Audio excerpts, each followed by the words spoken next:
اعوذ باللہ من الشیطان الرجیم بسم اللہ الرحمن الرحیم اللہم صلی علی محمد وآل محمد۔ یہ مجرب عمل، آزمودہ عمل آپ کی خدمت میں پیش کر رہا ہوں۔ یہ عمل ایک ایسا عمل ہے کہ علماء حق فرماتے ہیں کہ یہ کبھی خطا نہیں کرتا۔ اس عمل کو شیخ طبری علیہ السلام نے بھی اپنی کتاب میں لکھا ہے، اور اس کے بعد کمل الحاج صاحب نے بھی روایت کیا ہے۔ مطلب مختلف علماء کرام نے اس کو روایت بھی کیا ہے، اور علماء حق نے اس کو اپنی کتابوں میں بھی لکھا ہے کہ یہ وہ عمل ہے جو امام زمانہ سے منسوب ہے، اور یہ آپ کا عمل کبھی خطا نہیں ہوتا، اور آپ کی پریشانی ہمیشہ دور ہوتی ہے۔ آپ کی کوئی پریشانی ہے، کوئی بھی پریشانی ہے، پہاڑ جتنے مسائل ہیں، غربت نے آپ کو جکڑ لیا ہے، یا بیماری آپ کو ایسی آ گئی، یا بچوں کی وجہ سے کوئی پریشان ہے، یا اتنے دنیا میں مسائل ہوتے ہیں، آپ کسی مسائل میں پھنس چکے ہیں، یا پہاڑ جتنے سخت مشکل کیوں نہ آ گئی ہو، آپ کی تمام مشکلات دور ہوگی۔ وہ غفور و رحیم ہے، وہ رب العالمین ہے، ہندوؤں کو بھی دیتا ہے، یہودیوں کو بھی دیتا ہے، وہ سب کو دیتا ہے، تو مسلمان کو تو دے گا نا، کیونکہ ہم تو اس کے کلمہ گو ہیں نا، ہم تو اس کے رسول کو مانتے ہیں نا، ہم تو ان کے امام کو مانتے ہیں نا، ہمارا تو اللہ پہ یقین ہے نا، تو اللہ ہمیں کیوں نہیں دے گا؟ صرف ہم لوگ اللہ سے دور ہو جاتے ہیں، جس کی وجہ سے اللہ ہماری مدد نہیں کرتا۔ وہ کہتے ہیں یہ ذرا قریب آ جائے، قریب آ جائے، قریب آ جائے۔ ہم تو اللہ کا شکر بھی ادا نہیں کرتے کہ اللہ میں جتنا کچھ تو نے ہمیں دیا ہے، پروردگار ہم تو ایک بال بھی اپنا نہیں بنا سکتے۔ یہ بیماریوں سے تو ہمیں شفا دیتا ہے، تو ہی صحت مند بناتا ہے، تو ہی مشکلوں کو دور کرتا ہے، تو ہی گھر میں رونق دیتا ہے، حاجات کو پوری کرتا ہے، تو ہی ہمیں کھانے کو دیتا ہے۔ تیری ذات ہی وہ ہے کہ تیرے ہی زمین و آسمان کا ذرہ ذرہ تیری تسبیح پڑھتا ہے۔ سب پڑھتے ہیں لیکن ہم نہیں پڑھتے۔ دیکھیں ذرا، اللہ کی ہر پرندہ تسبیح پڑھتا ہے۔ میں نے ایک ویڈیو بنائی تھی کہ کون سا پرندہ کیا کہتا ہے، کون سا پرندہ کیا کہتا ہے۔ ہم ایسے پرندے بھی نہیں ہیں، حیوان بھی نہیں ہیں کہ ہم اللہ کو کچھ کہتے ہی نہیں ہیں۔ ہم صبح اٹھ کے چلے جاتے ہیں، شام کو آ کے سو جاتے ہیں، نماز کے لیے ٹائم نہیں ہے، اللہ کو یاد کرنے کا ٹائم نہیں ہے، بھولے میں شیطان نے بھڑکایا ہوا ہے۔ پھر اللہ میں کہتا ہے نا ذرا آؤ میرے قریب، میری بھی تو عبادت کر لو، مجھ سے بھی تو مانگ لو۔ دینا تو اللہ نے ہے نا، اللہ ہی دیتا ہے، اور کچھ دینے والا ہی نہیں ہے۔ اللہ نے وسیلے بنائے ہیں، معصومین کے صدقے سے مانگ لو، رسول پاک کے صدقے سے مانگ لو، اللہم صلی علی محمد وآل محمد۔ یہی ہستی ہیں۔ میں آپ کو ایک بات بتاؤں، جتنے بھی وسیلے بنائیں گے وہ ان سے بڑھ کر وسیلے نہیں ہو سکتے۔ محمد و آل محمد سے بڑھ کر کوئی وسیلہ نہیں۔ اللہ نے ان کو نور سے پیدا کیا، انہی کی وجہ سے دنیا بنائی ہے، انہی کی وجہ سے چاند اور سورج میں روشنی ہے۔ خود کہتے ہیں کہ ہم نے ان کو اپنے نور سے پیدا کیا، اور یہ وہ نور ہیں جو کتنے کتنے سال اللہ کی عبادت کرتے رہے، ابھی پیدا بھی نہیں ہوئے تھے، ان کے نور ہی خلق کیے گئے تھے۔ یہ ان سے بڑھ کر آپ کوئی نہیں ہے، نہ کسی کا پیر ہے، نہ مرشد ہے۔ جتنے مرضی ہر بندہ گنہگار ضرور ہوگا۔ یہ وہ ہستی ہیں جو معصومین ہیں، اور اللہ میاں قرآن میں بھی کہہ رہا ہے کہ میں چاہتا ہوں کہ ہر قسم کی نجاست دور ہو جائے۔ جب اللہ بھی ان سے ہر قسم کی نجاست کو دور کرتا ہے تو یہ کتنی پاک ہستی ہوں گی۔ صرف آپ کے مسائل کا حل انہی کے پاس ہے، محمد و آل محمد کے پاس۔ یہ تو میں نے زندگی میں دیکھ لیا کہ یہ معصوم ہستی ہیں، ان کی وجہ سے اللہ نے دنیا کو بنایا، ان کی وجہ سے چاند سورج کو بنایا، ان کی وجہ انہوں نے روشنی بخشی ہے، چاند سورج کو انہوں نے روشنی بخشی ہے۔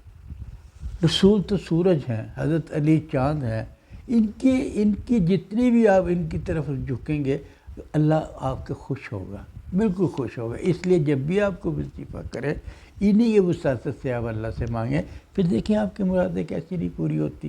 اور درود پاک ساتھ، اگر درود پاک آپ کے وظیفے میں نہیں ہے وہ لاکر آپ کا وظیفہ یہی رہ جائے گا۔ انہی شخصیت کی وجہ سے آپ کا دعائیں قبول ہوگی، اسی شخصیت کی وجہ سے آدم کی توبہ قبول ہوئی، حضرت نوح کی کشتی کنارے پہ لگی۔ میں ایک ویڈیو بناؤں گا، اس کے اندر ان کی بتاؤں گا کہ انہوں نے کہاں کس کس کے لیے کیا کیا پڑھا گیا، تو پھر اس کے ساتھ وہ ان کی مسائل حل ہوئے۔ یہ جو ہے نا، یہ امام، یہ آپ نے جو عمل کرنا ہے، یہ جمعے کی شب جمعہ کرنا ہے، یعنی جمعرات کی رات کو نصف شب کے بعد، یعنی کہ 12 بجے کے بعد آپ نے پڑھنا ہے، اور آپ نے مطلب پڑھنا ہے جان مات پر بیٹھ کر آپ نے 121 مرتبہ پڑھنا ہے، یا حجت القائم، یا حجت القائم، یا حجت القائم، آپ نے اس کی تصفیح پڑھنی ہے۔ اور یہ ہم ان کو امام زمانہ کے اسی نام سے ہم پکار رہے ہیں کہ یا حجت القائم۔ اور اس کے بعد آپ نے فریاد کرنی ہے اللہ سے کہ انہی کے صدقے سے میری دعاؤں کو قبول فرما، انہی کے صدقے سے میری دعا کو قبول فرما۔ اور پھر آپ نے جب 121 مرتبہ پڑھ لیا نا یہ عمل، تو پھر آپ نے 2 رکعت نماز حاجت پڑھنی ہے، یہ پہلے دن کا بتا رہا ہوں آپ نے، تو 2 رکعت نماز حاجت پڑھنی ہے۔ پھر الحمدو کے بعد آپ نے جب ایاک نعبد و ایاک نستعین پہ پہنچے نا، پہلی رکعت الحمدو پڑھیں گے نا، جب ایاک نعبد و ایاک نستعین پہ پہنچے تو آپ نے یہ کلمات 100 دفعہ پڑھنے ہیں، ایاک نعبد و ایاک نستعین، ایاک نعبد و ایاک نستعین، اور اس کے بعد اس سورت کو مکمل کرنا ہے۔ اور اس کے بعد آپ نے 4 مرتبہ سورت قل هو اللہ احد پڑھنا ہے۔ اسی طرح آپ نے دوسری رکعت کرنی ہے، اور اس کے بعد آپ نے ایک تسبیح پڑھنی ہے۔ پہلے جو 34 دفعہ ہوتے ہیں اس میں جناب سبحان اللہ، اللہ اکبر، پہلی اللہ اکبر، پھر دوسری جب وہ آگے چل کے 33 دفعہ آپ نے پڑھنا ہے سبحان اللہ، اللہ اکبر، الحمدللہ، سبحان اللہ، یہ 34 دفعہ، 33 دفعہ اور 33 دفعہ پڑھنا ہے۔ اس کو تسبیح فاطمہ زہرا بھی کہا جاتا ہے اس کو، تو یہ آپ نے پڑھنا ہے۔ اور اس کے بعد پھر آپ نے 121 مرتبہ پڑھنا ہے یا حجت القائم ادکنی۔ بعد میں آپ نے سجدے میں چلے جانا ہے، جب نماز پڑھ لی تو سجدے میں دعا مانگ لے جاتے ہیں، پھر آپ نے جانا ہے یا کریم ہو، یا کریم ہو، یا رب، یا رب، یا رب، اور پھر اپنی دعائیں مانگیں۔ یہ عمل آج کا تھا، یہ آپ نے عمل ختم ہو گیا۔ اسی طرح آپ نے 5 دن یہ عمل کرنا ہے، حاجت کو ذہن میں رکھیں، اور پھر آپ نے دعا مانگنی ہے اور 5 دن میں کرنا ہے۔ اور اس کے بعد انشاءاللہ اسی کی حالت میں تکمیل میں آسمان کے دروازے جو فرما رہے ہیں وہ علماء حق فرما رہا ہے کہ اس آج ہی کے عمل سے انشاءاللہ آسمانوں کے دروازے کھلنے شروع ہو جائیں گے، اور خداوند تعالیٰ آپ کو عمل جو آپ کو پریشانی ہے اس کی پریشانی دور کرنی شروع ہو جائے گی۔ عمل اگر آپ کو سمجھ نہیں آیا، کیونکہ بزرگ بندوں بتانے میں شاید کچھ فرق پڑ جائے، اس کے لیے یہ ہے کہ آپ نے 121 مرتبہ یا حجت القائم ادکنی پڑھنا ہے، پہلا 121 مرتبہ یا حجت القائم ادکنی، پھر 2 رکعت پڑھنی ہے، اور الحمد شریف پڑھیں گے تو ایاک نعبد و ایاک نستعین کو آپ نے 100 مرتبہ کہنا ہے، اس کا سروس مکمل کرنی ہے۔ پھر آپ نے 4 رکعت نماز 4 دفعہ قل هو اللہ احد پڑھنی ہے۔ اسی طرح آپ نے بعد میں جب 2 رکعت پڑھ لی ہے تو اسی طرح بعد میں آپ نے تسبیح فاطمہ زہرا پڑھنی ہے، میں نے بتایا 34 دفعہ، 33 دفعہ اور 33 دفعہ، اور اس کے بعد پھر آپ نے پڑھنی 121 مرتبہ یا حجت القائم ادکنی۔ پھر سجدے میں جا کے آپ نے یا کریم ہو، یا رحیم ہو، یا کریم ہو، یا رحیم ہو، یا رب، یا رب، یا رب، اور پھر آپ نے دعا مانگنی ہے۔ تو یہ 5 دن آپ نے اس طرح عمل کرنے ہیں، چھوٹا سا عمل ہے، کوئی 5 مطلب 10-15 منٹ کا عمل ہے، اور خلوص سے سجدے میں جب جائیں تو سجدے کا مقصد یہ ہوتا ہے کہ اللہ میاں سے ہم بات چیت کر رہے ہیں، سجدہ تو اللہ کے قریب، اللہ اور آپ سجدے میں ایک دوسرے سے بات چیت کر رہے ہیں، تو آپ نے اپنے خلوص سے دل سے دعا مانگنی ہے۔ بہت تعریف کی گئی اس عمل کی، اور انشاءاللہ تعالی مجرب عمل ہے، آزمایا بھی عمل میں آپ کو بتاتا ہوں، جو میں نے اپنے کسوٹی پورے ہوتے ہیں، اور جو بتاتے ہیں کہ اس عمل سے میری فلانی مشکل دور ہو گئی، فلانی مشکل دور ہو گئی۔